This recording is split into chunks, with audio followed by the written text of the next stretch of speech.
bienvenue dans cette 10e édition du GCN Show en français, fêté de la meilleure des façons. À la Ça... Toi, t'as vraiment trop fêté, je crois. Ouais, vas-y, on relance. Donc aujourd'hui, pour cette 10e édition, les amis, Imola en Italie nous a apporté tellement d'émotions que je vous propose de rester dans ce pays et on passe à une émission 100% de Giro. On va parler du plateau, on va parler des étapes et on commence de suite. Loïc, est-ce que t'as récupéré? On y va? J'ai un peu mal à la tête encore là. Vas-y, on commence. Alors, le Giro qui commence déjà, et oui, une semaine après les championnats du monde, il va falloir s'habituer, cette saison est totalement folle, on aura aussi la Flèche Wallonne, les classiques en même temps, ça va être totalement fou cette fin d'année 2020.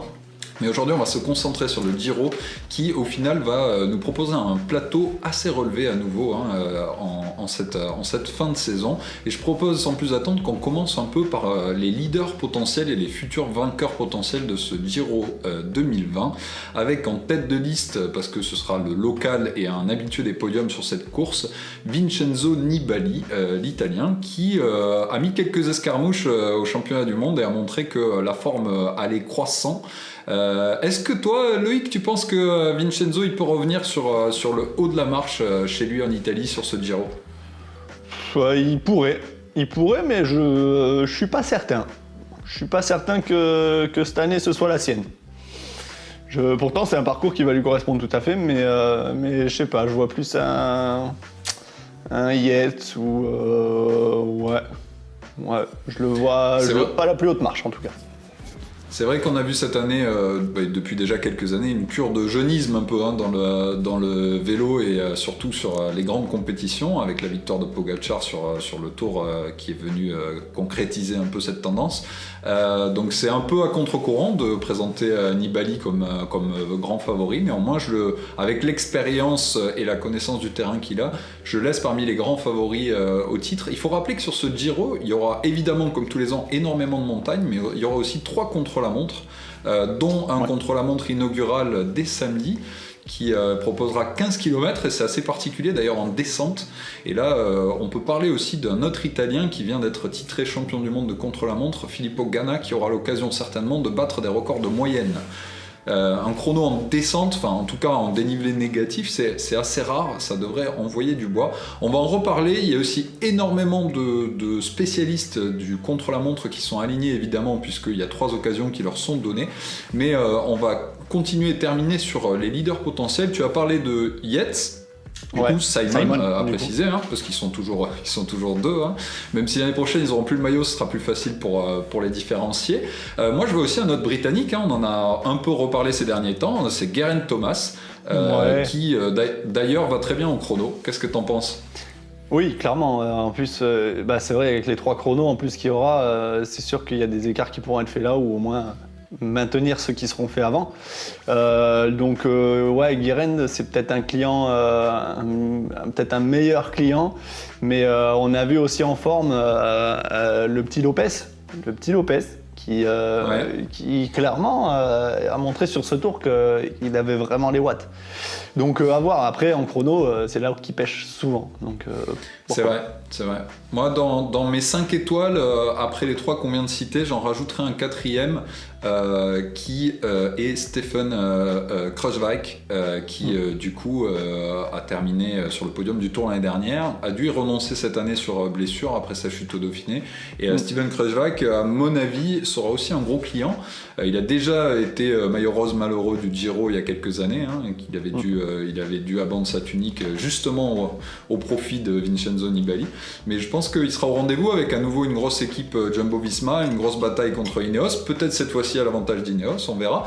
Mais t'en as parlé, Miguel André Lopez, je pense que c'est aussi la clé, cette équipe Astana qui envoie du lourd. On a parlé de la cure de jeunisme, il y a attention à Alexander Vlasov, le russe, qui a démontré que cette année en montagne il est intenable. C'est clair, et on le sait que la montagne sur le Giro, c'est quelque chose. On va en parler un peu plus tard, mais cette année, il y a de quoi faire encore. Ouais, c'est tous les ans une clé, à voir si ces 3 contre-la-montre rééquilibreront un peu la donne, mais je pense que la dernière semaine s'annonce très très corsée et il y aura moyen de voir des rebondissements jusqu'au bout avec, on l'a dit, un contre-la-montre inaugural, mais il y aura aussi un contre-la-montre final, à peu près de la même distance d'ailleurs, qui lui sera tout plat dans les rues de Milan, mais ça pourrait nous donner un scénario bis repetita après le tour avec des changements de situation et des retournements de dernière minute, le tout dernier jour ce coup-ci. Ouais, ce serait cool. C'est bien, on aime le suspense.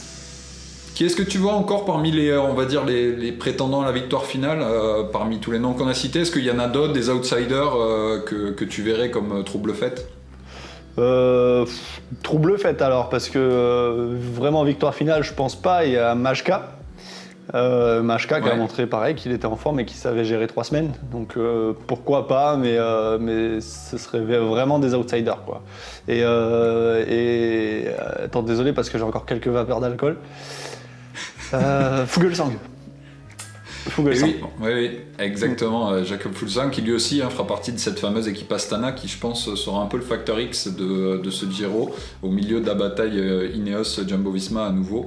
Je pense qu'en effet avec leurs 3 têtes Lopez, Fuglsang et Vlasov, ils ont de quoi dynamiter la course en montagne du moins. Donc de très belles choses en perspective.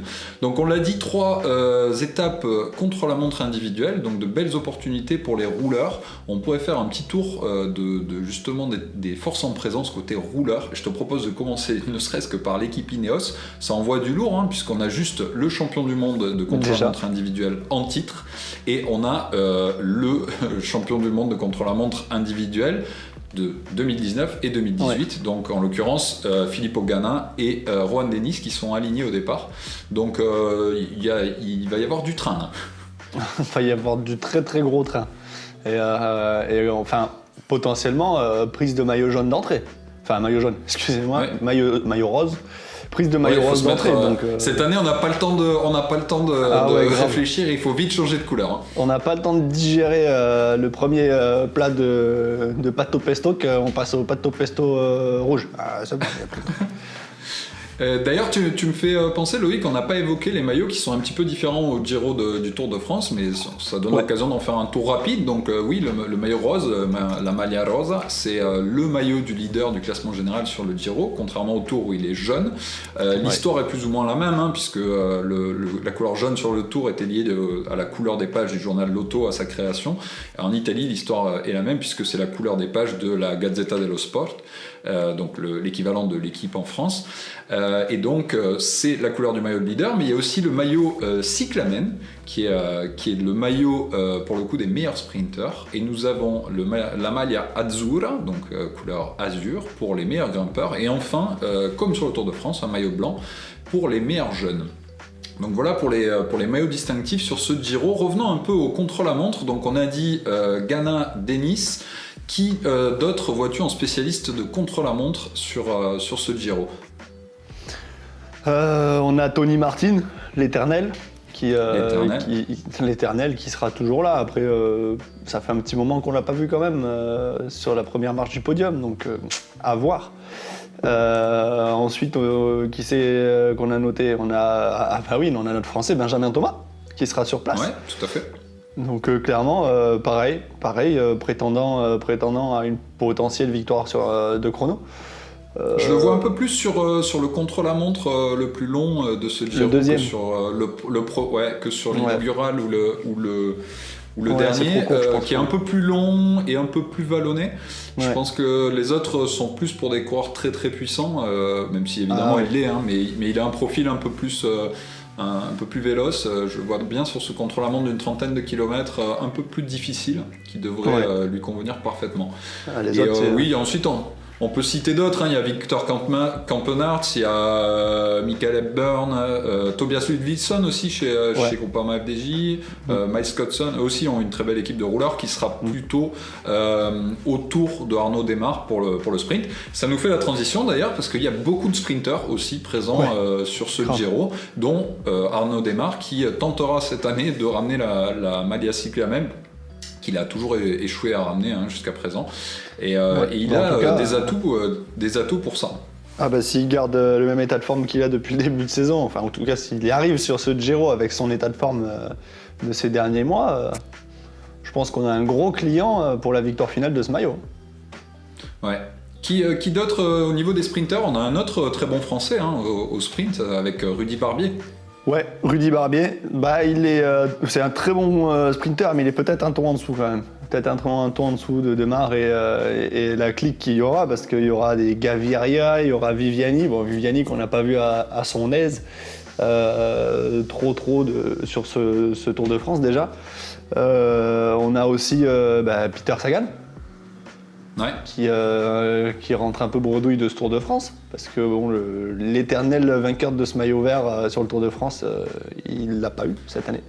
Donc peut-être la revanche. Est-ce que tu crois à la résurrection sur ce Giro de Sagan et de Viviani, par exemple, qu'on a vu plutôt en pente descendante sur le Tour de France? Moi, j'ai plutôt l'impression que ça va être difficile pour eux après le Tour d'enchaîner avec le Giro et de retrouver miraculeusement des sensations. Mais est-ce que tu crois qu'on peut voir, je sais pas, un deuxième Sagan ou un deuxième Viviani?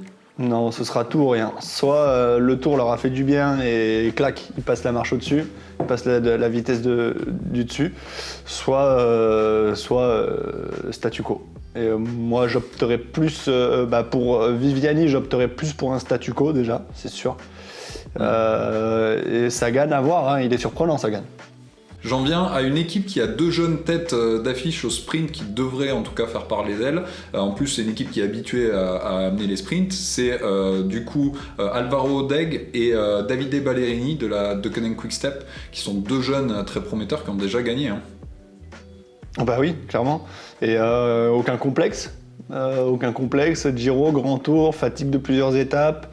L'équipe est là pour eux, donc pourquoi pas? Pourquoi pas? Et on aimerait bien. Ça, un peu de renouveau dans les sprinters, ça serait cool. Ouais, en effet. Je sais pas comment tu le vois l'affaire, mais moi je sais pas, ce serait bien de voir un peu des nouvelles têtes comme ça, aller claquer des étapes. Je suis tout à fait d'accord avec toi. Je conclurai sur les sprinters avec un qu'il faudra pas oublier, c'est Michael Matthews, dont on a vu au Mondiaux aussi, qui s'est accroché très longuement. Il a l'air en forme et je pense qu'il ira au moins gagner sa petite étape. Évidemment, il y en a plein d'autres. Il y a des sprinters punchers qu'on n'a pas cités, des Diego Ulissi, Enrico Battalin. On a aussi Jacopo Mosca, Maresco. Bon. On verra bien, mais il y a beaucoup de sprinters sur ce Giro, donc ça annonce aussi de belles batailles de ce côté-là, et il y aura des opportunités au sprint également, malgré un Giro comme tous les ans très montagneux. J'aimerais conclure sur tous ces prétendants, si tu veux bien Loïc, sur quelques jeunes à suivre, parce que là aussi on a parlé de la crise de jeunisme, on risquerait d'avoir de belles surprises du côté des jeunes. On a parlé de Deceuninck Quick-Step, ils alignent le jeune portugais Joao Almeida aussi, qui est un très bon grimpeur, à voir si ce sera une des révélations de ce Giro. Est-ce que toi tu as noté quelques jeunes à suivre, Loïc? Déjà chez Ineos Grenadier, on a Ivan Sosa, pardon. Pareil, quand ils nous sortent un petit jeune chez Ineos Grenadier, c'est jamais pour rien. Donc, et lui, on a déjà l'impression de l'avoir sur le circuit depuis des années, même s'il est toujours très jeune, puisqu'il a gagné notamment la route d'Occitanie des étapes. Il a déjà de nombreuses victoires à son actif. De la même façon, on a Alex Aramburu chez Astana, qui est tout jeune encore, mais qui a déjà gagné l'année dernière. C'était sur la Vuelta, je crois, il a gagné son étape à Aramburu. C'est ça. Moi j'ai noté aussi Brandon McNulty, le jeune américain de la UAE Team Emirates, qui sera certainement une des révélations, pourquoi pas une deuxième révélation chez les jeunes de UAE, même si Pogacar était un peu plus annoncé. Voilà. Et en dernier, j'avais noté Harm Van Hoek de Lotto Soudal, qui sera aussi parmi les jeunes à découvrir. J'aurais pas pensé à lui durant ce Giro. Ouais, mais à voir, c'est un bon grimpeur. Bon boulot. Ouais. Eh bien écoute Loïc, je te propose qu'on passe à la suite. Allez, on passe à la suite. Et on enchaîne de suite avec les résultats et la victoire de Julien Alaphilippe sur ses championnats du monde. Voilà. J'ai commandé mon petit t-shirt sur Ali quelque chose, on dira pas tout. Voilà. Pour fêter ça, merci Julien. Il met fin à 23 ans de disette après Monsieur Brochard de disette dans les rangs français. D'accord. Je te confirme Loïc que t'as pas T'as certainement trop fêté la victoire de Julien comme nous tous, mais t'as pas totalement halluciné. Moi aussi, j'ai fait une petite dédicace à Julien aujourd'hui. Et vous aussi, derrière votre écran, vous aviez l'impression d'avoir vu Julien. Non, c'est juste une dédicace pour le remercier pour toutes les émotions et pour faire un petit clin d'œil aujourd'hui pour cette belle victoire d'hier. Qui offre à la France, comme tu l'as dit, un champion du monde après 23 ans et surtout offre au cyclisme, je pense, le plus beau des ambassadeurs pour un an en arc-en-ciel. Du coup, mon loup. Du coup, il devance Wout van Aert, qui était le grandissime favori cette année, et Marc Hirschi, donc 3 très gros acteurs de l'édition 2020 du Tour de France qui auront compléter le podium de ces championnats du monde élite homme sur la course en ligne. On peut dire un autre petit mot sur Julien avant d'enchaîner sur les autres résultats de ces mondiaux, c'est qu'il a annoncé qu'a priori il ne participera pas à la Flèche Wallonne cette semaine pour récupérer à la fois physiquement et émotivement de cette victoire. Donc lui qui était double tenant du titre laissera sa couronne pour cette année. On le reverra sur les classiques dès le week-end prochain. Exactement. Du côté des femmes, des femmes, on a Anna van der Breggen qui fait le doublé route et contre-la-montre. Devant ah non, mais là, attends, depuis... Comme Gianni Longo, c'est Gianni Longo qui avait fait ça, non ? Ouais, c'est Gianni Longo qui avait fait ça. Ça moi je dis ça, un petit peu... T'étais pas né, toi. 95, je crois. Si, j'avais 2 ans.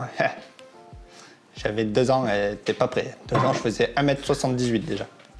En tout cas, Anna van der Breggen, c'est une extrêmement grande championne, c'est évident à regarder son palmarès, mais on peut dire aussi que sur cette année 2020, elle a quand même de la réussite, parce qu'on rappelle au Giro Rosa, elle a récupéré le maillot rose parce que Annemiek van Vleuten abandonne sur chute.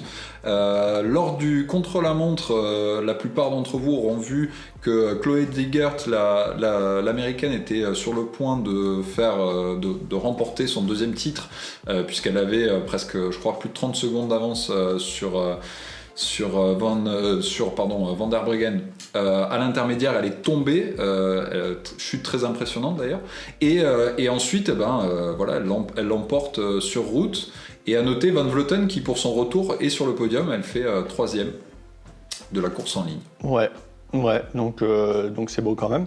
Et notre Audrey Cordon national, Cordon-Rago, pardon, qui fait 13e au contre-la-montre et 11e sur la route. Non, l'inverse. 11e au chrono et 13e sur route. Donc c'est une belle performance quand même, faut le souligner. Audrey, tu étais ma favorite. Je disais que c'est toi qui allais avoir ce maillot arc-en-ciel. On verra l'an prochain. Ouais. Inch'Allah, comme on dit chez nous. Ça aurait été beau, mais en tout cas, elle a démontré qu'elle était en forme. Les classiques sont aussi dans ses objectifs, donc c'est plutôt bon signe. Et enfin, on en a parlé un petit peu en préambule lors du parcours du Giro, évidemment, qui en propose beaucoup, mais sur le contre-la-montre messieurs, donc on rappelle, c'est l'Italien Filippo Ganna qui l'a emporté, devant, du coup, à nouveau, Wout van Aert, le pauvre, qui ramène 2 médailles d'argent. Enfin, le pauvre, c'est déjà pas mal, hein. Moi j'aurais bien aimé les avoir à la maison, mais je crois qu'il était un petit peu déçu, et il aurait bien échangé une des 2 en argent contre une en or. Je sais pas ce que t'en penses. Ah, c'est sûr que, mais bon, quand t'as la pancarte, faut l'assumer. On l'a vu sur la course en ligne. Bon, un chrono, ça reste un chrono. Tu tires, tu pousses, voilà. C'est celui qui est le plus en forme qui gagne. Par contre, sur la course en ligne, après, voilà. Julien, il a attaqué au bon moment, il était là quand il fallait pas s'enterrer derrière. Ouais. C'est les courses d'un jour, c'est les championnats. Exactement. Et on conclura du coup sur le cyclocross parce que la saison de cyclocross a repris ce week-end. Et on a vu notamment du côté de la Tua Cup 2 épreuves ce week-end avec samedi et dimanche. Et le team français du team Legendre de Steve Chenel a fait de belles perfs, avec notamment un podium samedi de Michael Crispin. Et je crois qu'ils placent 4 personnes ou 4 ou 5 coureurs dans le top 10 le dimanche, avec à nouveau une 4e place. Donc voilà, très belle perf. Et puis on avait aussi sur le Race Pass du GCN, on avait également une épreuve ce week-end qui était l'Ethias Rappencross, remportée par Elise Herbit chez les hommes. et chez les femmes par Aniek Van Alphen. Voilà, ce qui me donne l'occasion de vous dire que la semaine prochaine, le JCN Show sera spécial cyclocross. On va faire une revue de la saison, revue d'effectifs, etc. avec un invité de marque, puisque c'est le meilleur ambassadeur de ce sport et de cette discipline en France, et qui n'est d'autre que Steve Chenel. Voilà. Donc je vous invite déjà dans les commentaires à poser des questions, parce qu'on y répondra ensemble, et on fera un JCN Répond dédié au cyclocross. Et du coup, ça nous donne l'occasion d'enchaîner, Loïc. On passe à notre JCN Répond. On passe à notre JCN Répond et c'est parti. Et là maintenant tout de suite c'est JCN qui répond à tous vos commentaires. Et la première question, c'est une question de Florent qui nous dit du beau matériel, ce serait possible de faire une vidéo abordant le sujet carbone ou alu. Voilà, Florent aimerait savoir. Donc Florian, est-ce que tu peux nous éclairer ? Oui, pourquoi pas faire une vidéo spécifique sur ça. On aura très prochainement normalement une vidéo sur comment choisir son premier vélo. On abordera le sujet. Pour te répondre rapidement, alu ou carbone, c'est vrai que depuis quelques années, le carbone a pris un peu le dessus dans le marché du vélo, notamment haut de gamme, parce que le carbone est plus léger, plus rigide et plus performant de façon générale que l'aluminium. Néanmoins, il ne faut pas jeter l'aluminium aux oubliettes, parce que ça reste du matériel qui est très léger. Des fois, la différence, ça se fait à quelques grammes aujourd'hui. Si on a des composants haut de gamme avec un cadre alu, on peut avoir un vélo très léger. C'est souvent un matériel qui va être peut-être plus durable aussi, et aussi plus écologique, parce que ça se recycle mieux, l'aluminium, que le carbone. Donc voilà, en fonction aussi du budget, puisque ce sera moins cher, l'alu peut être un bon choix pour un cadre de vélo. Voilà, tu veux ajouter quelque chose à ça, Loïc, ou pas ? Oh non, je pense que tu as bien résumé la chose, Jamy. Très bien. Alors du coup, peux-tu me donner la deuxième question, cher ami ? La deuxième question, qui est une question d'Edouard David. Bonjour, quel est le modèle de potence avec intégration du DI2 ? Merci. Alors, je sais plus c'était sur quelle vidéo. C'était sur le... Donc, je sais plus. Ça, je vais répondre parce que c'était sur mon vélo, c'était sur la vidéo du tuto comment régler son DI2. Et donc, il s'agit de mon vélo qui est un Canyon Endurace. Et donc, le cockpit utilisé est l'Aero Cockpit CF de Canyon, donc de la marque. Néanmoins, si vous cherchez des cockpits, beaucoup de marques proposent le leur ou alors font usage d'équipementiers extérieurs. C'est le cas, par exemple, si vous avez regardé la vidéo du vélo de Tadej Pogačar chez Colnago. Colnago utilise des cockpits de la marque Deda, et en l'occurrence le modèle Alanera. Donc voilà, si vous avez déjà un vélo et que vous voulez intégrer un cockpit, vous pouvez aussi regarder du côté des équipementiers extérieurs aux marques de vélo et éventuellement trouver un cockpit qui s'adapte à votre modèle. Voilà pour la réponse. Je vais te laisser du coup la troisième question, Loïc, je vais te la lire. C'est Daniel Normando qui nous dit « Bravo, JCN en français, le show commence par prendre son rythme, etc. » Elle est un peu longue, mais j'en viens au fait. Il dit que Loïc, tu mentionnes que le mental, c'est 40 à 60% de la performance. 40% pour le mental et 60% pour le physique dans la performance. Ce qui, à mon avis, peut nous lancer sur les résultats du sondage qu'on avait fait dans l'application. Est-ce que tu peux nous dire quels étaient ces résultats ? Oui, on a quand même 50% de personnes qui a voté oui, comme quoi c'était aussi important, que l'influence était significative sur la performance. Donc 44% a pensé même que son influence est majoritaire. Donc clairement, le mental, il fait pas le poids. C'est important. C'est le plus, c'est le max. Ouais. D'ailleurs, cette semaine, on vous propose un autre sondage dans l'application JCN, comme toutes les semaines. Et cette semaine, on vous demande quel est votre favori pour le Giro 2020, donc en ligne avec ce dont on aura parlé dans le thème de la semaine. Donc n'hésitez pas à vos réponses. Et on conclut cette émission avec un nouveau challenge qui est tout simplement de poster des photos de vous originales, on aimerait, sur l'app JCN.